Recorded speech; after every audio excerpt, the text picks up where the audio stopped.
Agora sim, estamos de volta com o Folha no Ar, primeira edição, são 7h20. Arnaldo Neto, mais uma vez, bom dia, agora com a imagem sua restabelecida, do Campinho também, tudo ok. Pedimos desculpas aí aos nossos ouvintes, a nossa audiência, né? Mas, infelizmente, com essa questão de internet, não tem para onde fugir. Bom dia, Arnaldo. Bom dia, Nogueira, bom dia, Campinho, bom dia aos ouvintes da Folha FM, quem nos acompanha também aqui pelas redes sociais, né, que foi por isso que a gente teve que reconectar, já que o áudio estava funcionando bem. Nogueira, a gente estava falando sobre a questão dos números, os números da Covid-19, apareceram agora no último boletim 4 óbitos. Hoje, novamente, deve ser registrado novos óbitos, porque, como a gente sempre coloca aqui, os números do fim de semana e de feriado, eles são mais represados, porque tem uma diminuição, tanto do pessoal que trabalha nos hospitais, o que é natural, né, porque é menor a demanda nos hospitais, então para registrar isso, quanto nos laboratórios, para confirmar ou não se a causa da morte realmente foi a Covid. Então, a gente espera sempre que a partir de terça para quarta-feira esses números comecem a aparecer, no feriado de quarta para quinta-feira, devido ao feriado de semana de quarta para quinta-feira, esses números começam aí a acontecer. Então, tivemos 4 mortes, 23 casos, números baixos ainda em relação ao que tem acontecido em Campos, né? Normalmente a gente registra números mais altos, mas aí já começa a ser apontado aí o saldo realmente do fim de semana e do feriado. Outra informação importante em relação à Covid é que o deputado João Peixoto continua internado também em estado grave, né? O estado de saúde do deputado ainda é grave. Ele continua respirando com a ajuda de aparelhos. A última nota do BEDA, a gente tinha comentado aqui, Nogueira, sobre a nota da assessoria. Mas a nota do hospital, né?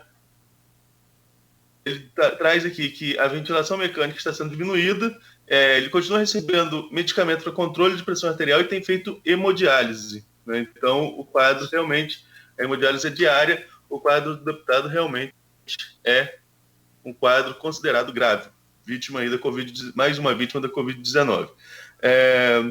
Essas informações a gente traz todos os dias. Ontem foi dia de futebol, né? Futebol na TV, a gente até foi verificar alguns pontos da cidade para saber questão de aglomeração ou não. Mas até por ter sido um jogo transmitido em TV aberta, Nogueira, nós tivemos poucos casos de aglomeração. Isso acho que contribuiu. Se fosse um jogo transmitido somente na TV fechada, o clássico fosse transmitido na TV fechada, sim, eu acredito que seria um pouco pior a situação. Mas a transmissão da TV aberta amenizou isso aí. Falando sobre outras notícias rapidinho para a gente ir para o nosso bate-papo com o Campinho e não estourar nosso horário, temos aqui, no caso Ana Paula, cunhada, vai a júri popular com outros 3 réus.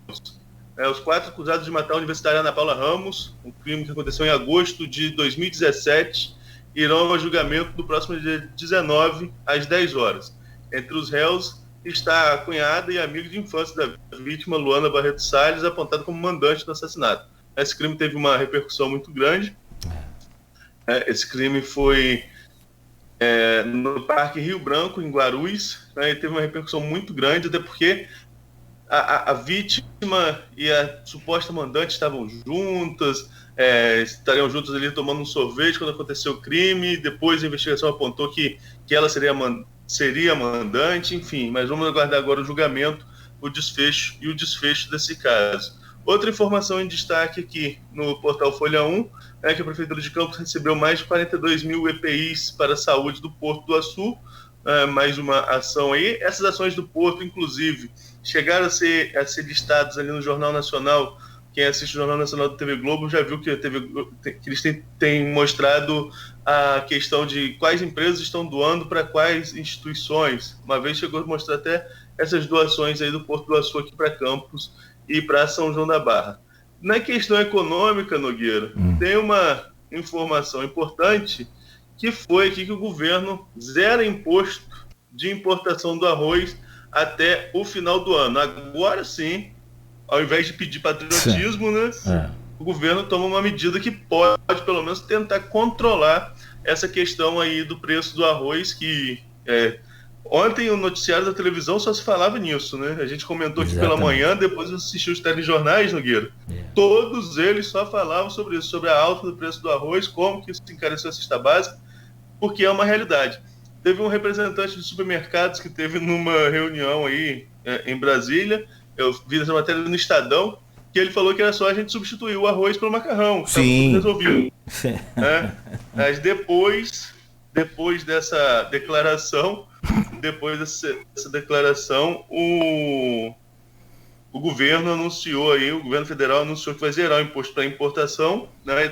Ou seja, vai poder comprar de fora com imposto zero, né? E isso tende a baixar também o preço no mercado interno, né? Então, pelo menos controlar ou baixar, porque passar de R$40, como está em alguns pontos, como tem sido registrado em alguns pontos do país, realmente é muito difícil. É difícil você manter a cesta básica com arroz a R$40, feijão caro, óleo R$6, R$7.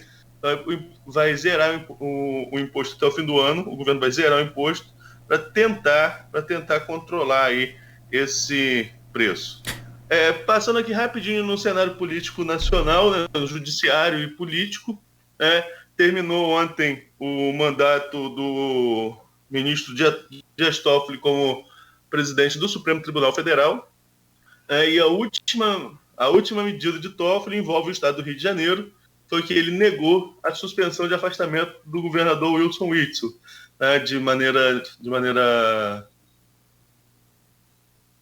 de uma decisão só, de uma canetada só, como normalmente acontece no Supremo Federal,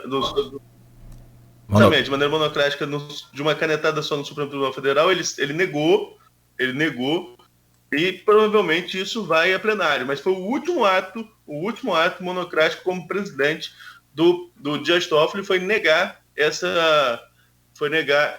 pedido da defesa do Witzel. O Witzel continua afastado, além do afastamento por conta do STJ, o governador enfrenta um processo de impeachment. E hoje, em cerimônia restrita, Fux toma posse, o ministro carioca. Inclusive, uma vez eu fui a um encontro na Firjan, Nogueira, encontrei com o Fux, ele estava no mesmo hotel que eu estava, né? Tentei entrevistá-lo, mas não consegui, fiquei com o telefone do assessor dele, que ia dar um retorno, mas até hoje esse retorno não aconteceu com relação. Eu até perguntava a ele sobre a questão da partilha dos royalties que estava para ser julgada à época, no ano passado. A gente estava em outubro, entre outubro e novembro, dessa vez que eu fui ao Rio, nesse encontro da Firjan, e acabei encontrando com ele é muito simpático, recebeu, mas os assessores me tiraram de perto dele, não deixaram fazer a entrevista. Mas nós teremos agora, nos três poderes, olha só que situação, nos três poderes, nós temos o presidente da Câmara,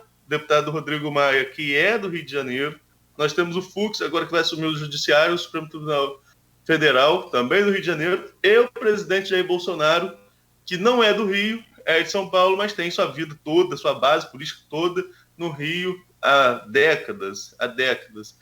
Seria uma situação totalmente favorável para o estado do Rio de Janeiro, em todos os sentidos. Mas, né, tem esse desgaste aí do governador Witzel, esse racha com o presidente Bolsonaro, que já aconteceu há um bom tempo, quando o Witzel se lança candidato a 2022 muito precocemente. Agora não vai ser candidato a nada com toda essa situação que está acontecendo com ele, né? Até mesmo se reverter, se conseguisse comprovar que não tem culpa de nada, mas o desgaste político de Witzel já é muito grande. E vamos ver como que o governador Cláudio Castro, governador em exercício, vai conseguir articular, aproveitar esse momento que acredito ser um momento ímpar. Presidente nos três poderes. Claro que o presidente do Congresso, que é o presidente do Legislativo, é o presidente do Senado, né, o Davi Alcolumbre, que é do Amapá, é um pouco diferente, mas tem o presidente da Câmara, que tem uma representatividade muito grande como representante do Legislativo. Então nós estamos num momento ímpar, que seria favorável ao Rio de Janeiro, não de vantagens ao Rio de Janeiro, mas de proximidade. Acho que, né, quando você conhece quem está no poder, é muito mais fácil, né, ter uma interlocução muito mais rápida. Mas, infelizmente, né, as relações não estão tão boas assim, Nogueira. E entre quem está no poder ser paulista e ser carioca, para nós fluminenses, né, ou para ser, né, bem claro, a gente prefere que seja um carioca, que seja um fluminense, evidentemente, né? Acho que a coisa não é bairrismo, nem farinha pouca nosso pirão primeiro, porque depois que assume, por exemplo, uma Câmara Federal, você passa a ser presidente de uma instituição com poder nacional, né? Com abrangência nacional. Então você não vai ser só para o seu estado de origem, mas vamos supor, naqueles feriados prolongados, naquelas folgas e aquela coisa toda, a autoridade vai estar no seu estado de origem, provavelmente. Então é mais fácil um contato de um prefeito, de um deputado estadual, né? Eu penso desta forma. Bom, Arnaldo, são 7h31. Vamos direto ao secretário Anderson Campinho, que a gente já fez 2 intervalos aqui, então a gente pula essa parte aí para poder fechar na hora com o Campinho também e ele seguir sua agenda lá, que não deve estar brincadeira também. Essa pandemia aí não está fácil e a gente segue apesar dos números, graças a Deus, estarem caindo.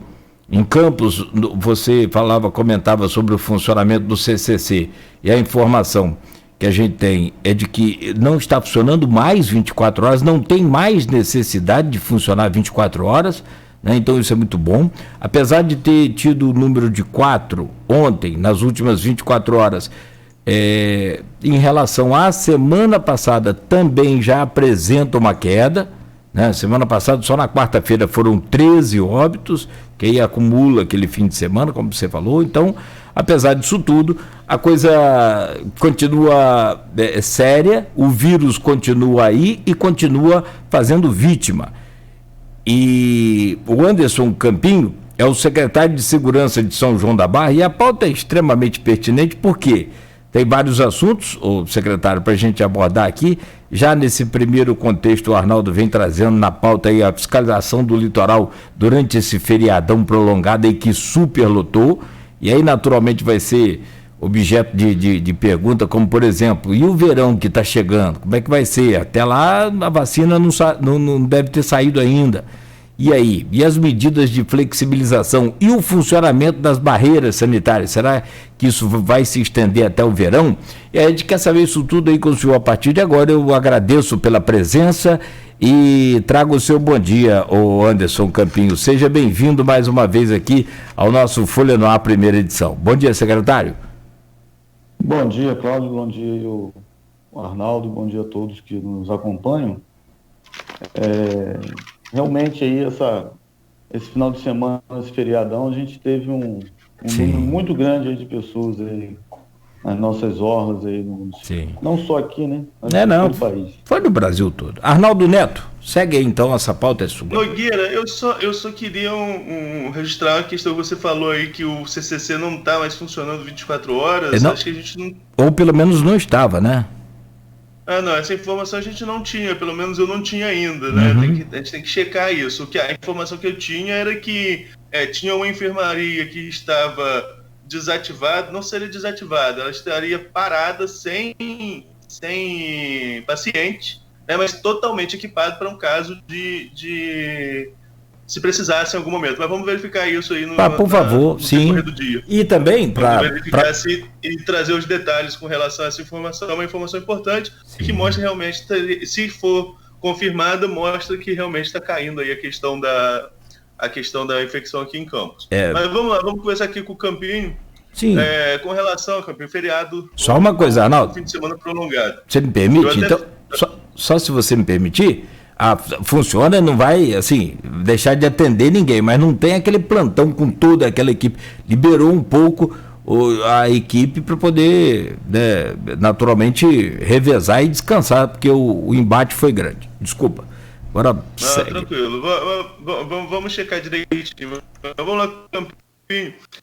Campinho, esse final de semana, como você mesmo colocou, final de semana de movimento no litoral. Campos nem tanto, mas São João da Barra, São Francisco, Cabo Frio, a gente viu na TV, né, 150 mil pessoas em Cabo Frio, movimento de fim de ano, né, movimento altíssimo, mas algumas imagens de São João da Barra viralizaram, inclusive foi a foto de capa da Folha da Manhã, da última edição dessa quarta-feira, foi foto também que eu usei no meu blog na matéria que eu fiz, tentando ouvir a Prefeitura de São Francisco, ouvindo a Prefeitura de São João da Barra. Queria que você fizesse para a gente um balanço de quanto foi trabalhoso esse fim de semana na questão de fiscalização? Quais foram as irregularidades mais encontradas e como que a Secretaria de Segurança Pública agiu para tentar coibir essas irregularidades, esses descumprimentos de normas aí no município?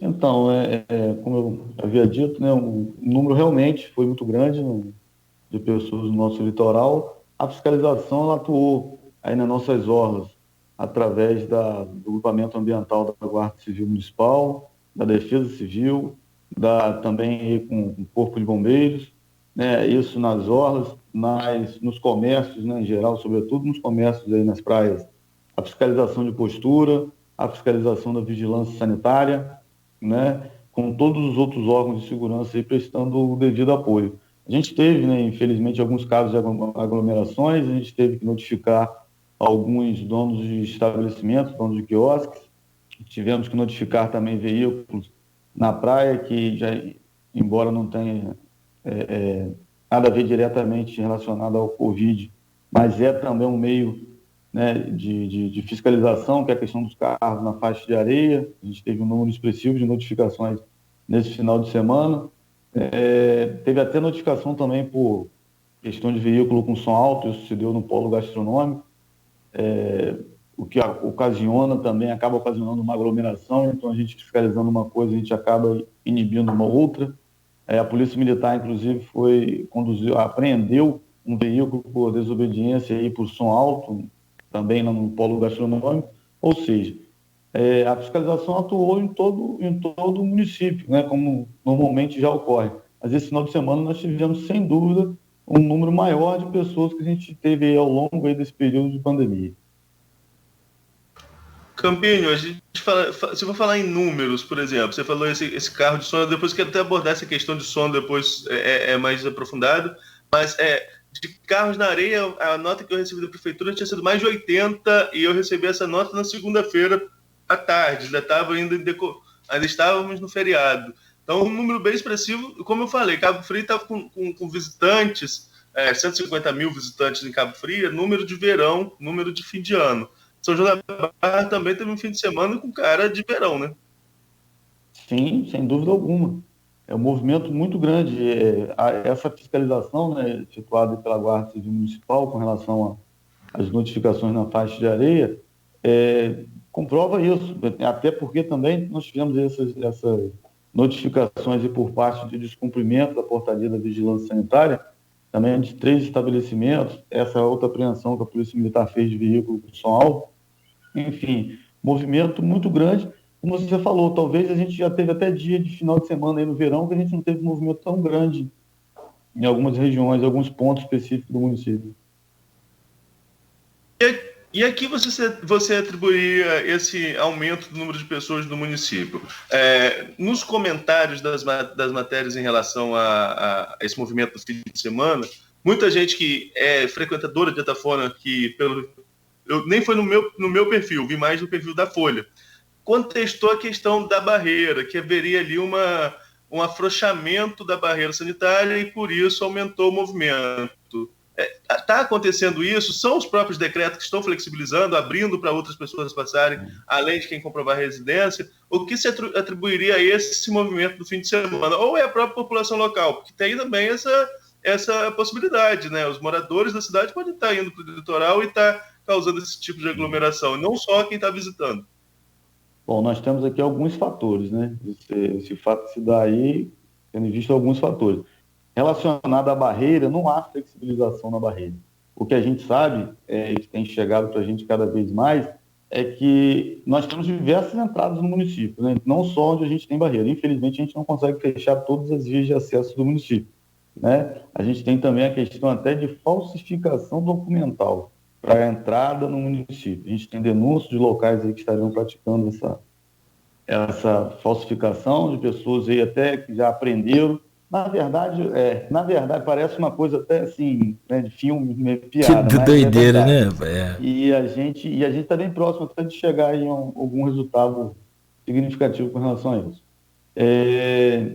A gente tem também, né, como eu falei, não só as entradas onde tem barreira, existem outras entradas, e tem também a questão da própria população também, que nesse período todo aí que a gente vem enfrentando de pandemia, algumas pessoas já começam a já ir afrouxando normalmente, achando que já pode sair de casa, já vai mais lá. Obviamente que não tinham só pessoas daqui do município, a gente tem também a questão das casas de veraneio, que a gente não tem condições de impedir, a pessoa tem comprovante de residência no município, possui imóvel no município, e certamente está vindo para cá também. A gente observa isso no verão, a gente sabe que o número é muito grande. Tem muita gente hoje, inclusive, optando por morar em São João da Barra, gente que não morava aqui. Né? A gente observa isso, inclusive, pela quantidade na coleta do lixo. A gente vê que nesse período do ano ele era bem menor do que ele tem sido, ou seja, isso deixa claro que as pessoas de fora estão que tinham casa aqui que só vinham no verão, estão vindo. Então, na verdade, o ser humano, né, voltando para a questão da barreira, nesse período de mais de 6 meses que a gente tem lá, né, já atuando nisso daí, as pessoas já vão se adaptando, vão conseguindo meios de burlar, né? O ser humano brasileiro é fenomenal para isso, né? Então ele acaba encontrando alguns meios, mas a gente não há, até o dia 13 de setembro a gente tem um decreto em vigor, não há qualquer flexibilização no que se tange à barreira sanitária de entrada do município. A gente discute semanalmente, né? Existe um comitê de crise instituído para discutir justamente essas medidas de flexibilização, né? Ou de restrição. Então, semanalmente, os assuntos são tratados pelo comitê. Então, até o dia 13, desde o início, não houve qualquer flexibilização por parte da barreira. Houve, sim, uma retomada da economia. Isso, assim, como se deu assim, em todos os outros municípios, né? Campinho, Barreira não flexibilizou para alguns profissionais, não, mas em dia de semana, eu lembro de um decreto que alterava ali, que fosse representante comercial, advogado, alguma coisa assim, teria passado, não teve essa mudança, mas isso não interfere no fim de semana, só para esclarecer. Exatamente, o que houve uma questão referente aos funcionários do Porto do Açu, houve essa questão porque se deu lá a flexibilização, as atividades do Porto, elas estavam reduzidas, a capacidade de entrada dos profissionais, então quando houve essa retomada do Porto, houve a flexibilização dos funcionários do Porto, a questão dos representantes comerciais, sim, mas muito pouco que isso não gera a entrada, por exemplo, das pessoas que a gente recebeu aí no final de semana e feriado. Então, isso não altera diretamente. Beleza. E com relação, você falou que o próximo decreto está para ser avaliado, né? Esse comitê já se reuniu. Muita gente tem comentado, e isso a gente ouve, tem em comentarista de TV, sobre esse novo momento que se vive, de que a população está começando a conviver com o vírus, né? Retomar as atividades, mas convivendo com o vírus, que é o uso de máscara, o uso de álcool, mesmo voltando às atividades, mantendo o distanciamento. É um novo normal. A própria Câmara de São João da Barra, por exemplo, retomando a abertura do espaço para a população acompanhar as sessões, mas com restrição, são 24 pessoas só naquele espaço ali da Câmara, onde poderia receber 70 e poucas pessoas, 72 pessoas. Então, tem tudo se modificando. Você acredita que o próximo decreto pode trazer algum tipo de mudança também, ou está muito cedo para a gente falar sobre isso? Então, a gente tem discutido algumas coisas essa semana, né, ao longo da semana, mas ainda vai existir essa reunião para definir agora a mudança, se haverá mudança ou não. Tudo isso aí depende, como a gente vem desde o início avaliando alguns critérios, sobretudo a evolução epidemiológica, a nossa quantidade de leitos disponíveis, a quantidade de testes para a população. Então, essa discussão ainda vai existir de maneira a se decidir se haverá alguma flexibilização ou não. Porque nesse momento a gente já flexibilizou bastante coisa e tem pouca coisa a ser flexibilizada, né? Existe muito questionamento acerca da barreira, né? Do que a gente como que a gente vai funcionar com relação a isso. Mas, como eu falei, ainda não há uma definição hoje, né? Quinta-feira a gente não tem uma definição, pelo menos até agora. Pode ser que no decorrer do dia a gente já volte a retomar algumas discussões a respeito disso. Campinho, Arnaldo, você colocou aí que... Sim. Se me permitir, só voltar ao assunto barreira, Campinho, com relação a uma entrevista que hoje já não está mais entre nós, né? Lamentavelmente, infelizmente, precocemente, né? Faleceu aí o Emilson Amaral. Ele recentemente nos deu uma entrevista através do Arnaldo, ele como pré-candidato que era a Prefeitura de São João da Barra, e ele falou aqui, o Arnaldo deve se lembrar muito melhor, de vários pontos, e aí começou a citar os caminhos. Você passa por várias localidades, você passa por vários pontos e consegue chegar a São João da Barra como se furando a barreira. De fato, existe esse tipo de situação? E se existe, tem como apertar o cerco aí nesse sentido, ou não tem necessidade disso? Então, o que acontece? Algumas pessoas têm a maneira equivocada de interpretar de que São João da Barra é uma cidade que teria uma única entrada, achando que a única entrada é a BR. Mas para a gente que conhece bem, a gente sabe que a gente tem diversas entradas, não só pelo 5º Distrito, lá pelo Açu, né, entrada de Cazumbá, diversas outras entradas na região lá de Marrecas.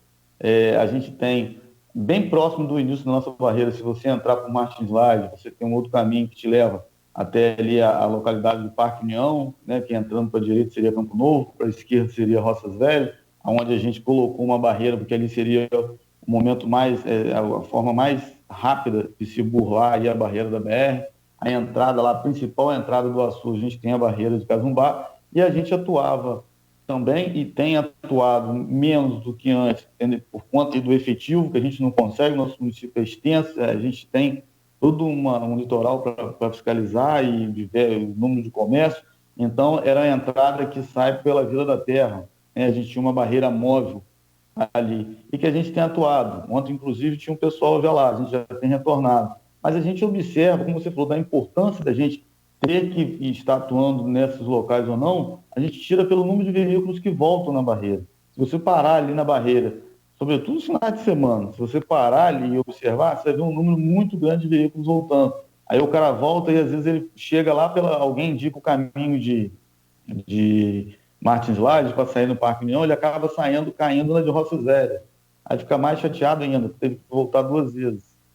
Né? Então, e as pessoas tentam e ficam lá e arrumam um problema e quer entrar, e a gente, é o meio que a gente tem de restringir e tentar controlar essa população, mas a efetividade, sem dúvida, é muito grande. Agora, se questionar que a gente tem outras entradas, a gente não vai conseguir alcançar. A gente tem, certamente, com a existência dessa barreira, a gente tem controlado, sim, muita coisa. Mas, como eu disse desde o início, a gente tem conhecimento que a gente não consegue bloquear todo o município.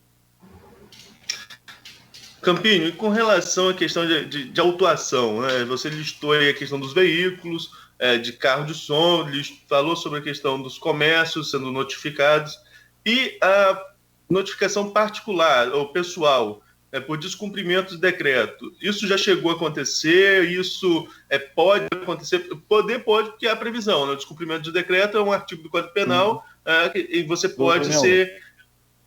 Artigo? 268.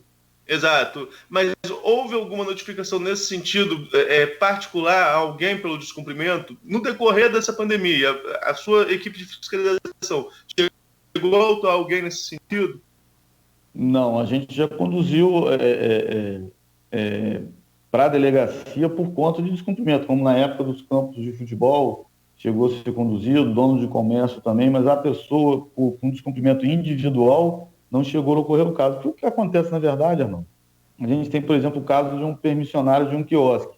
A gente tem lá uma portaria da vigilância sanitária que precisa ser cumprida. O distanciamento entre as mesas, disponibilização do álcool gel, sobretudo a questão de distanciamento realmente. E quando a gente chega no momento com a fiscalização e observa esse descumprimento, é orientado a primeira vez, ele é advertido, aí num segundo momento é notificado. Isso pode chegar até o fechamento do comércio, cassação da licença da vigilância, cassação do alvará e o fechamento imediato do comércio. Então, mas conduzir a pessoa, um indivíduo por conta do descumprimento, ainda não. E como que é a receptividade no caso da orientação? Eu acredito que a equipe não está atuando nessa condução da delegacia, mas deve tentar orientar, deve tentar conversar com a pessoa para utilizar máscara. Como que tem sido a receptividade nessa questão da orientação? Como tem sido ao decorrer dessa pandemia e, sobretudo, agora, nesse momento que a gente mesmo colocou, você mesmo colocou, as pessoas estavam confinadas há muito tempo e acham que agora está cansado desse confinamento, está começando a sair mais. Isso está sendo natural no país inteiro, a gente está vendo isso no país inteiro. Agora, sobretudo nesse momento, como tem sido essa receptividade dessa orientação aí em São João? A população, de forma geral, recebe muito bem as equipes de fiscalização. Sempre a gente vai ter, né, um caso ou outro de resistência, que é natural, né, de alguém questionar, pessoas querendo questionar o porquê de tantas coisas. Normalmente, a gente costuma dizer, quando a gente chega no local para fiscalizar, o cara, ao invés de procurar se regular pelo correto, ele fala, mas eu estou aqui fazendo isso, mas lá fulano também faz, não sei aonde, fulano também está fazendo, vocês não estão indo. Ele quer sempre apontar o erro do outro, ao invés de copiar o correto, que é sempre falar do errado. Mas, a grosso modo, a receptividade é sempre muito boa por parte da população.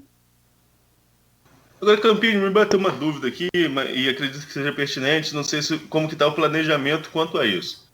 São João sempre teve uma disputa eleitoral muito acirrada, né?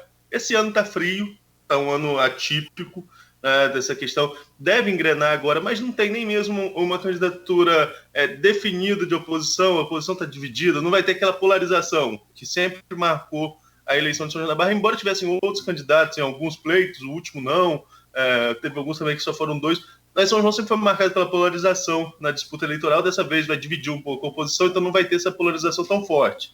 Mas mesmo assim, no dia da eleição, sempre foi um dia de muito movimento. Você, como policial militar, já acompanhou isso, né? Movimento nas praças lotadas. Carla, por exemplo, vota em Atafona, quando Carla chega para votar, aquela aglomeração, todo mundo junto com ela. Eu tenho uma foto minha de 2012, de Carla saindo no braço do povo, o povo tudo gritando junto. Quando outros candidatos de oposição chegam para visitar, vão seus cabos eleitorais juntos. Então, é uma festa, né? Aquele movimento todo ali. Já levei spray de pimenta na cara uma vez na porta do Newton Alves, numa eleição, né? Eu estava lá e estava como representante da escola, porque eu trabalhava e estudava na escola, estava como representante da escola ali, esperando para fechar o prédio, que estava à disposição da Justiça Eleitoral. Mas, enfim, é uma questão de aglomeração muito grande aqui em São João nesse período.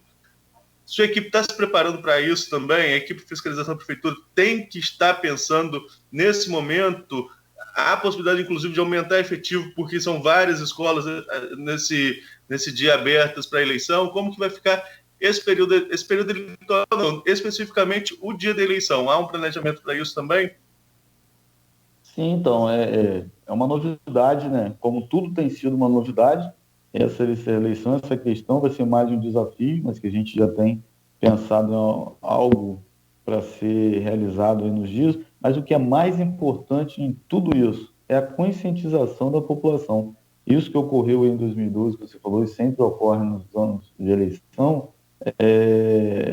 não pode ocorrer esse ano. A gente tem que ter essa consciência de que é muito bom ir lá e estar prestigiando o seu candidato. A gente sabe que em São João da Barra, né, isso é como se fosse um time de futebol, as pessoas torcem mesmo, né, como o chinês, a política, né, são os times de futebol, Vasco, Flamengo, Fluminense, enfim.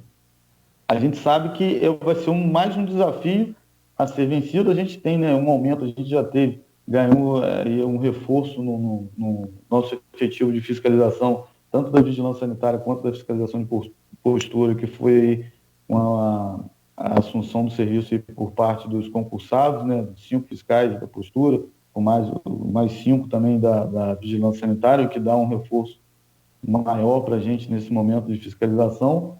Mas para o dia específico da eleição a gente vai ter que ter um planejamento todo diferenciado, não só por parte do município, mas também por parte da fiscalização da Polícia Militar, né, de todas as equipes de segurança envolvidas, vão ter que atuar de forma planejada e integrada para conseguir aí alcançar o que é preciso, né, nesse dia da eleição. Como você falou mais cedo, a gente tem, né, até os jogos de futebol, né, que as pessoas tinham o hábito de assistir na rua, a gente tem ainda existe quem tenha consciência um pouco mais disso e saiba que nesse momento é necessário o distanciamento social. Mas existe já também muita gente que já não está mais suportando, né, que já acha que o vírus não vai atingir, ou se atingir não vai ser algo tão sério assim, o que é assim, né, lamentável, porque o que não pode ser um problema para um pode ser um problema para um parente, que pode ter uma comorbidade ou uma idade, ou já ser idoso. Mas, enfim, voltando para a questão do dia da eleição, tem sim que haver um planejamento. mas tem que haver, sobretudo, né, a consciência por parte da população, a conscientização cada vez mais de que vai ter que ser diferente, é um novo normal. Nogueira. Não, e infelizmente tem aqueles ainda que... Aqui em Campos tem até fiscal da Justiça Eleitoral que ele nega, negacionista, né? Ele nega o vírus e sai fazendo a fiscalização desrespeitando a regra. Quer dizer, é impressionante assim, esse tipo de pensamento, e que ainda traz uma complicação para você, por exemplo, aí em São João da Barra, com os casos desses semelhantes também, né, secretário? Sem dúvida, infelizmente, isso é uma realidade.